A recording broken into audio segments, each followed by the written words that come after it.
Hi, welcome back. It's very good to see you all again through this video. Though I'm not able to see you, it's wonderful to talk to you through this video.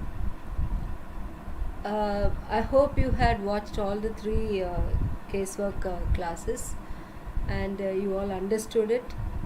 And many of you have told me that you were able to understand, follow, and you have had a better understanding after listening to it for 2 or more time.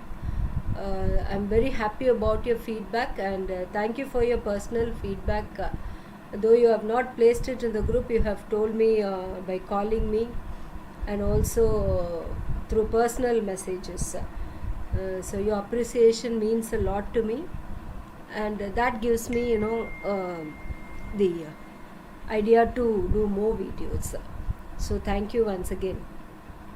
And this part we are going to talk about the next stage in casework.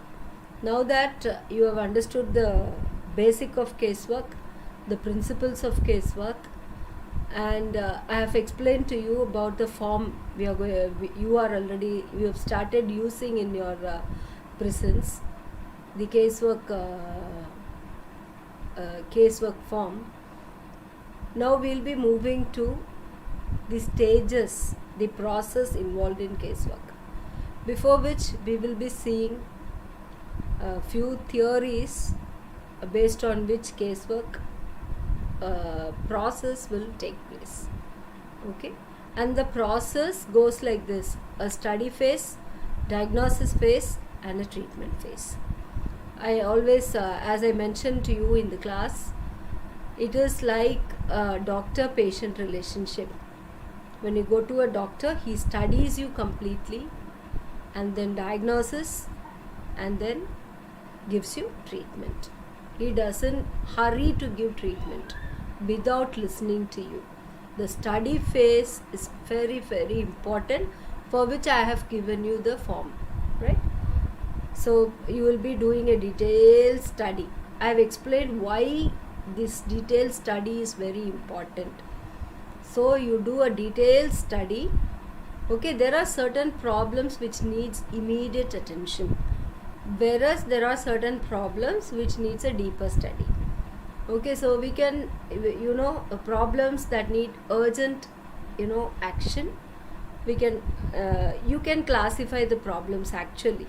Problems that need immediate attention, problems that can wait, and problems that has to be solved till the core problem is solved. Okay, so we can separate the problems into three categories: problems that need urgent attention, problems that can wait, okay, that can wait for the process to happen, and problem which has to wait for long till you go deeper into the core problem. Okay, a person will have all the three problems. Okay, so we start with some basic foundation towards this, this study, this process. Okay, the study phase, diagnosis phase, treatment phase has been derived by so many experts like Mary Richmond. Okay, there are so many social casework experts. Okay, there was Grace Matthew from Tata Institute of Social Sciences, and many people, Perlman, many have worked on this process and has beautifully designed it into either study, diagnosis and treatment phase, or some call it initial phase, middle phase, end phase, or beginning phase, middle phase, end phase. And in all this, after the process, follow up is very, very important. You don't finish your treatment and if you just go without checking the feedback, then all your trials will go waste. So whether you have solved the immediate problem, or you have worked with him for 1 month or 1 year or 2 years, feedback is very, very important. Follow up is very, very important. Say for example, a patient is diagnosed with typhoid. Okay, the doctor has treated the patient for typhoid, but if he has not taken the feedback, in case the patient had some other infection also in the liver, okay, and he has treated only the typhoid, then the problem doesn't solve. So he has to take a feedback whether his medicine has worked on the patient, whether the patient is all right, whether the patient is patient is come out of the illness. All these he has to take care. So the doctor will always ask you to come after 10 days, 15 days, which we usually we avoid because we don't want to see the doctor once we are all right. But it's very, very, very important that the doctor should take the feedback of the of what he has done. So the same applies to a caseworker. After trying all means, you have to take a feedback, right? So the study phase, can you please repeat? The study phase, the diagnosis phase, and the treatment phase, and finally follow-up phase. If you feel that the client has become self-confident, the client has realized that he is able to solve his problem, if the client has emotionally come out of his emotions, emotional clouding, if the client has got the cognitive level set all right, if the client has the clarity in his cognition, if the client has started changing his behavior, then you can just follow him up with a distance. Okay, and when you are totally convinced that the client is okay, then you can terminate the process, and then you can meet him once in a while just to get to know how your work is benefited.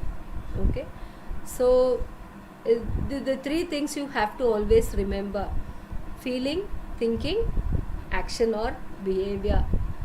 Problems will be at 3 levels: problems in feeling or emotions, emotional disorders; problems in thought process, okay, negative thinking, okay. There will be a lot of problems in the thought process. Sometimes the thought will not be in order. There will be problems in his attitude. There will be negative attitude formed forever. Okay. Sometimes in behavior, a client will have problems at 3 levels: emotions or thought or behavior. Okay. Each has different kinds of techniques to follow to help the person. If it is emotional problem, it has to be dealt in a different manner. If it is a thought problem, then it has to be dealt in a very different manner. Okay. And if it is a behavioral problem, for example, emotion means if the client is depressed because of something. Okay, if the client has some suspicion, okay, all this is emotional problems. If the client is feeling jealous, okay, all these things are different problems. And thought problems, attitudinal problem. Say for example, if the prison inmate is complaining about the society, complaining somebody else for his problem, if the person is always saying that the society is not okay, my wife is not okay, my children are not behaving well, if he is always showing his hand on others, then he's got an attitude problem. Or he has some framed opinion, preconceived ideas, then he has got some thought problem. The thought process has to be repaired. Okay. Or if the client has behavioral problems like drinking, smoking, okay, or always using negative communication, these are all behavioral beating the wife, okay, shouting, yelling at children, these are all behavioral problems. So a caseworker should be smart enough to identify what kind of problem he has. Sometimes it's not strictly emotional or thought or behavior, right? Sometimes the problem may be in all three levels. One would have led to another. Okay, I get emotionally hurt, so my attitude changes and my behavior also changes. Okay, so the caseworker should have knowledge about the person, his environment, about the problem also. So as a caseworker, you should be smart to identify what kind of problem the person has. So casework is nothing but, facilitating the person to find out solution for his problem. So when you take the history, study process is over. Okay, when you fill in the form, when you do all the work with the client, your study phase is over. Then comes your diagnosis phase. What is diagnosis? We find out the reason for which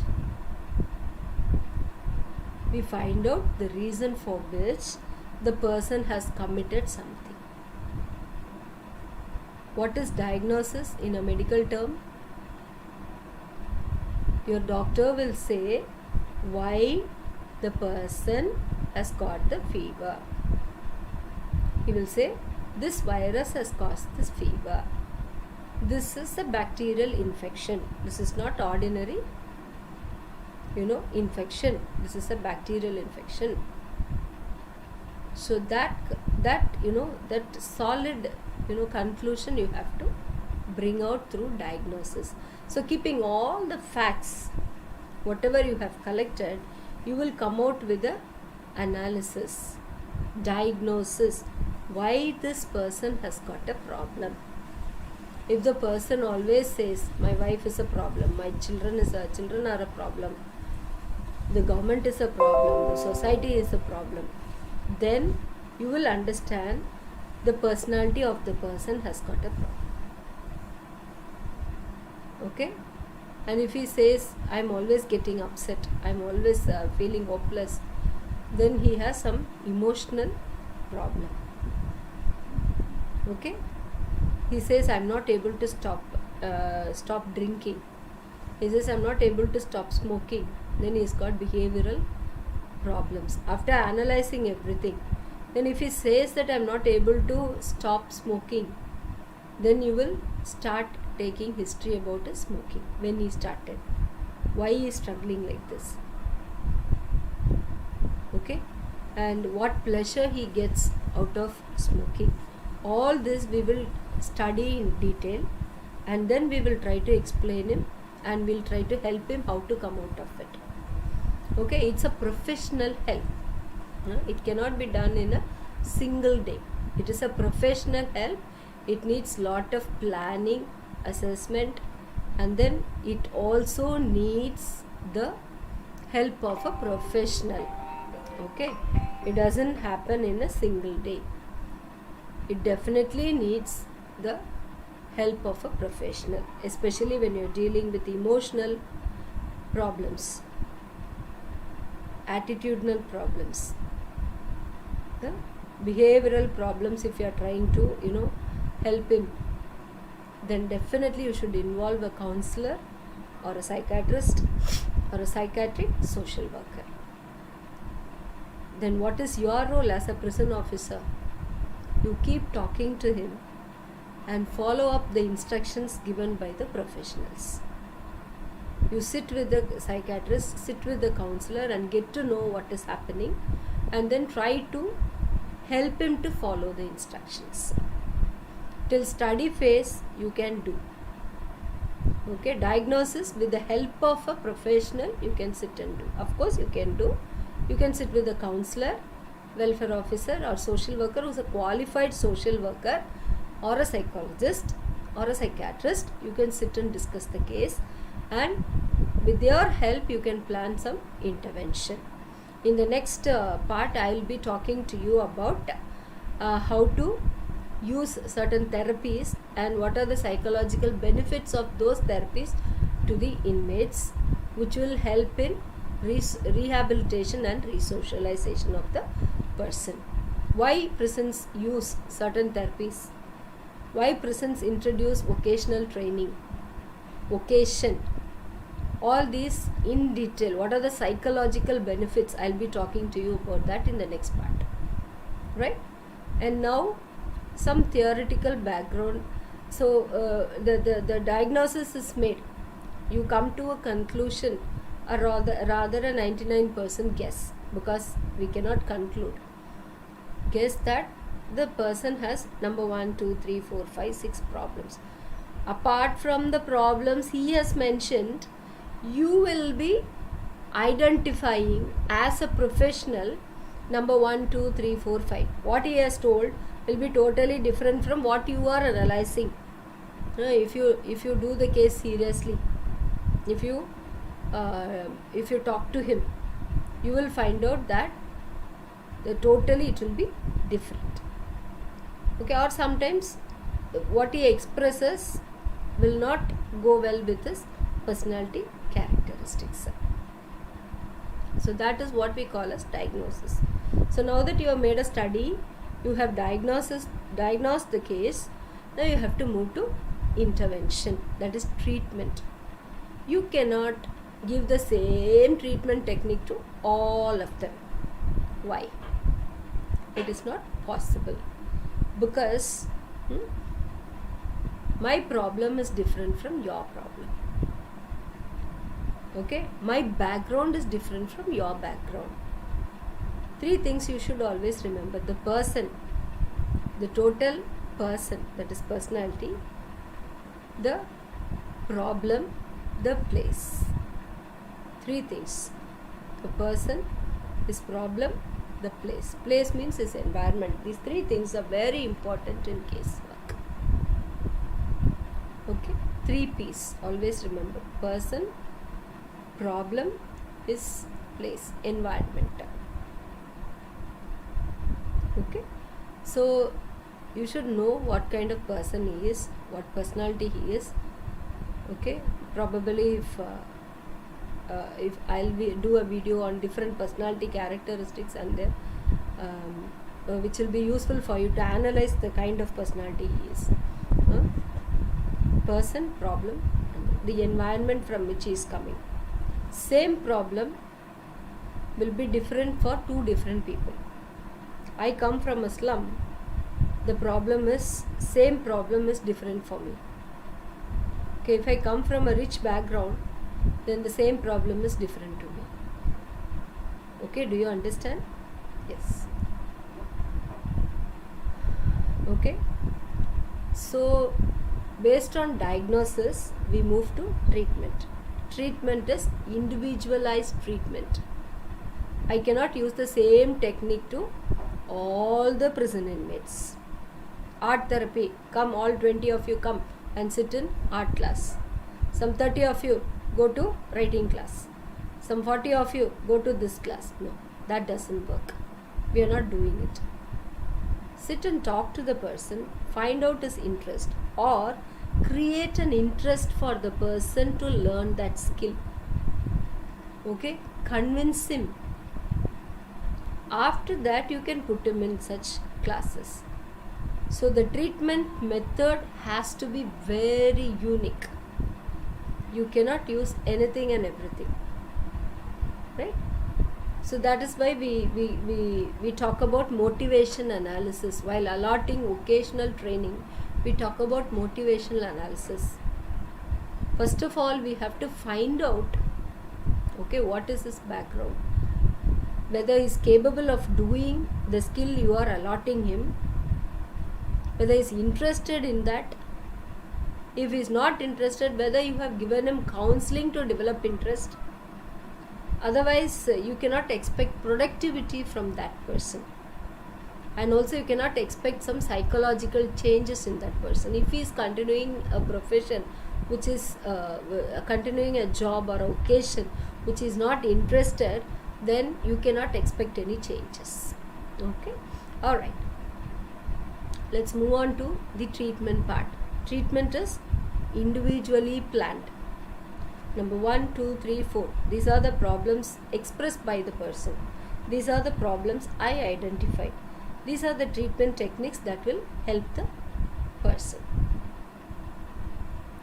Okay, that is how I am going to plan my treatment. Treatment techniques, okay, has to be, certain treatment techniques has to be given only by professionals. As prison officers, you cannot try all the treatment techniques unless you have done some, basic course on that treatment techniques. Probably we will try to figure out if it is possible to give you some of those courses, certificate courses on certain treatment techniques and all, to make you skilled in this work. Because in a prison we cannot always expect a professional to come and help you. Rather we will convert you into a professional.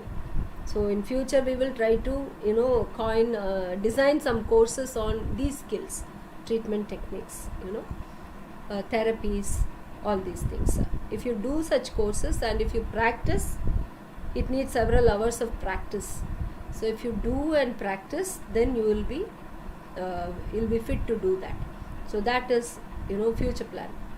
Right now, treatment techniques for practice, I will talk to you about certain treatment techniques and how to use it, how it will psychologically impact the person,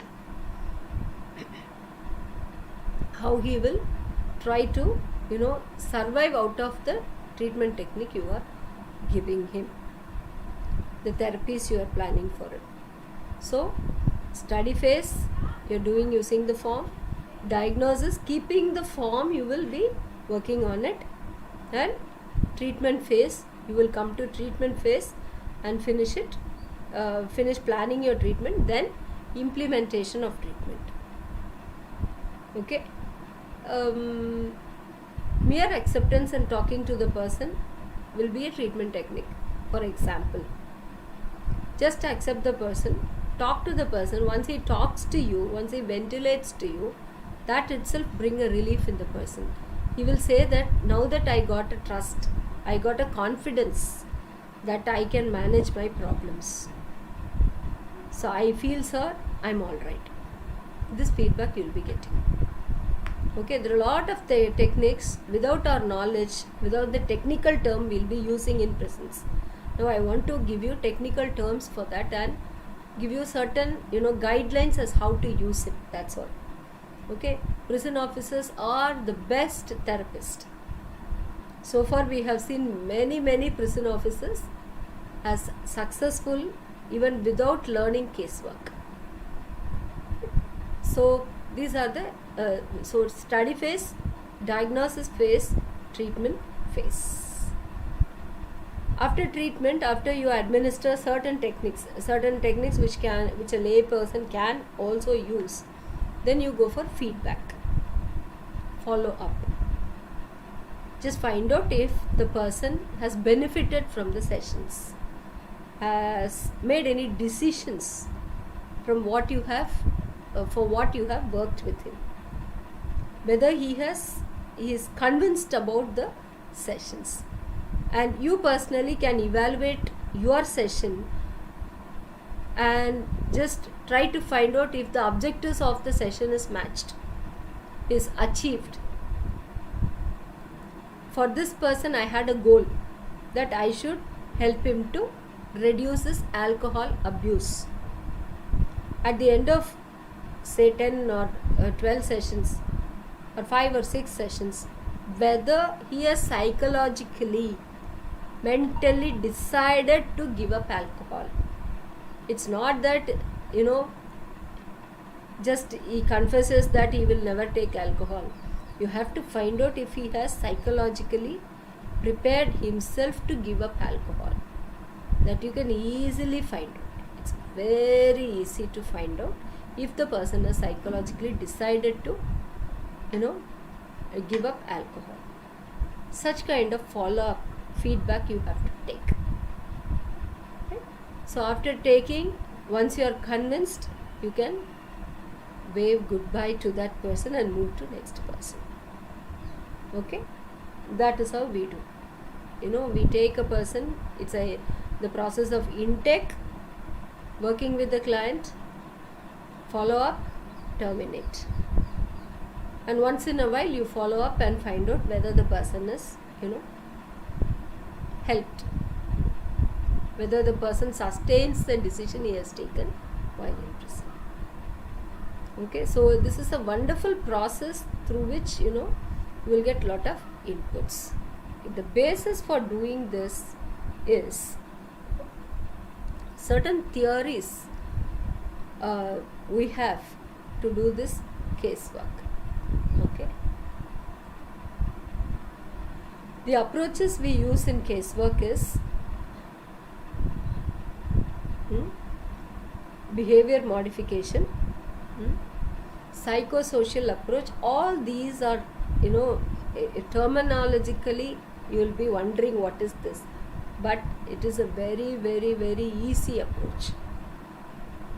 Problem solving approach, crisis intervention approach, functional approach, eclectic approach. Behavior modification, you would have listened to it in psychology classes. The learning theories, to modify a behavior. Systematic desensitization, flooding,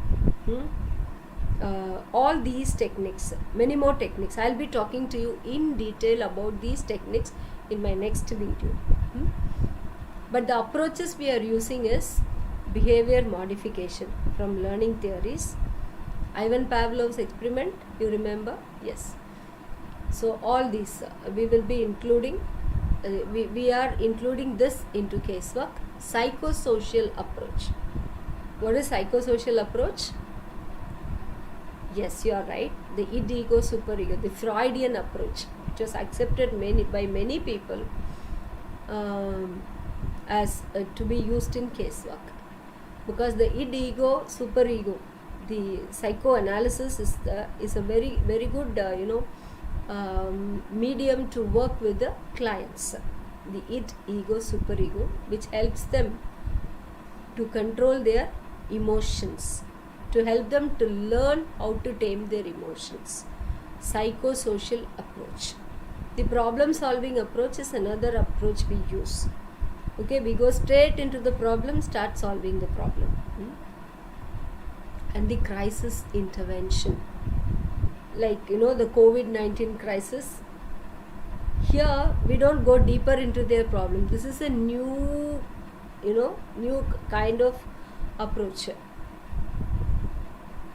When something like this, disasters happen, there will be crisis. Way back in the Madras jail, there was a crisis. You all know about the incident, right? A jailer was burnt alive in the prison. There, if you take a history, study phase, diagnosis phase, nothing will work. Okay, different approaches we use in casework. Right? That is a crisis. There are people who has underwent trauma. There are people who did not join the crisis, who were not part of the, that incident. The staff as well as the prisoner, they were in crisis. Those who have seen that trauma, everyone was having panic. They were under panic attacks. They had phobias. A lot of emotional, crisis happens when there is an incident. Supposing there is a, jailbreak. Supposing there is a commotion in the prison. Supposing there is a suicide in the prison. What happens? There is a crisis. Everyone starts thinking about it. Everyone starts talking about it. It's a very, very, it's obvious crisis situation which needs immediate attention. So what do? We start crisis intervention approach, which I'll be talking to you in detail in the next video. The crisis, the emotional problems have to be settled through certain techniques. And maybe you can suggest yoga, meditation, or some art therapy, some diversion. The crisis intervention has to be done through diversion. Many techniques, not only diversion, we use lots and lots of techniques to relieve the clients from crisis. Okay, sometimes when a crisis happens, that blocks their thinking, or it confuses their thinking, and the behavior gets confused. I may not be part of the gang, but what happens? My behavior gets confused. So I keep running from pillar to post without any reason. I'm afraid. So I start suspecting others. I don't believe anyone. So this crisis creates lot of issues. So this needs immediate attention, where prison officers have to be very, very much skilled in crisis intervention.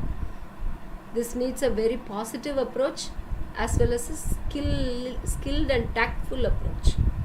So I'll be teaching to you about what is crisis intervention in prisons. Then a functional approach, basically a workable approach. Okay, this I will talk to you in detail. Then an eclectic approach. We cannot stick on to only one approach. A person may need behavior modification, psychosocial approach, problem solving approach, crisis, all together a person may need. I cannot say that strictly I'll do only behavior modification, or I will go only with crisis intervention. Different approaches in different situation, and depends on the personality of the person. So as I told you, study phase, diagnosis phase, treatment phase. In treatment phase, we use different approaches in casework. Okay. So each approach is unique, is different. So let's talk about it in detail when it comes to treatment phase. So let me stop here. Hope you all understood and you had a wonderful time. Please listen to this, and once again let me give you the wrap up. Casework is, the process is, it starts with a study phase. Okay, even in a prison it starts with a pre-study phase. Let me call it a pre-study phase, because before you calling the inmate, before you calling the client, you study the file, the history of the client. So it involves a pre-study phase with the knowledge of whom you are going to address, whom you are going to talk to. With a little background, you start the casework process. Pre-study phase, study phase, diagnosis, treatment with the help of professional, then follow up by yourself, then you wind up the case. So this is going to be a wonderful session for you. You will be enjoying it, because you are going to stay in prison for another 30 years, 25-30 years. And what are you going to do all your 25-30 years? Are you going to just go and do some ledger work and come back? No, you can do much more than that. Indian prisons are going to set an example for the whole world. Okay, prison officers are going to be skilled in casework. That is my vision. I want all the prison officers to be skilled in casework. Okay, so thank you for listening. Have a wonderful evening. I wish that I'll meet you very quickly with another set of video. Thank you. All the best.